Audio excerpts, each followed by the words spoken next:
जय भीम, जय संविधान।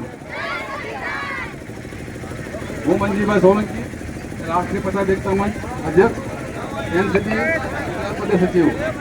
ઉમેશભાઈ, હું અને મારી ટીમ એમને વચન આપીએ છીએ કે તમે જંગી મતથી જીતાયેલા છો, પણ બૂથમાં કામ કરતા લોકો સાંજે જ્યાં સુધી મતદાન પૂરું ન થાય અને સીલ ન થાય ત્યાં સુધી કોઈએ બૂથ છોડવું નહીં.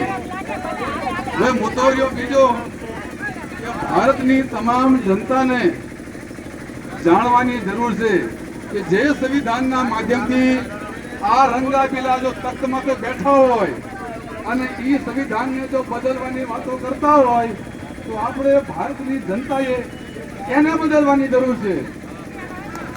જેને સત્તાનો નશો એટલો ચડી ગયો છે કે દલિત, આદિવાસી, મુસ્લિમ કોઈ પણ વ્યક્તિની પાસે જાય કોઈનું સાંભળવું નહીં.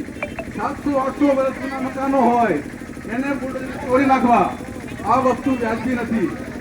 આમ આદમી પાર્ટી એક એવી પાર્ટી છે કે ગરીબ, શોષિત, વંચિત અને નાના માણસોની પાર્ટી છે. ઉમેશભાઈ શિક્ષિત, સમજુ અને જુજારુ નેતા છે. તો અમારું એવું કહેવું છે આવા નેતાઓ જે ચૂંટાવીને અને સંસદમાં જાય તો જ ભારતનું ભવિષ્ય બનશે. જે લોકોને ફૂલવાની મંચમાં હુમલા જે થયા એના ગુનેગાર દેખાતા નથી, પણ વિરોધ પક્ષનો કોઈ પણ નેતા ટ્વીટ કરે તો એના ખાતા હેક થઈ જાય. વિરોધ પક્ષનો કોઈ આગેવાન સાચી વાત પૂછે તો એની ધરપકડ થાય. આવા તાનાશાહી લોકોને સત્તામાંથી ઉખાડી ફેંકવા જરૂરી છે.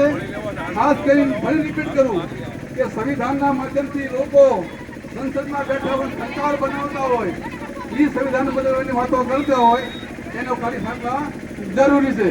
જય ભીમ, જય સંવિધાન.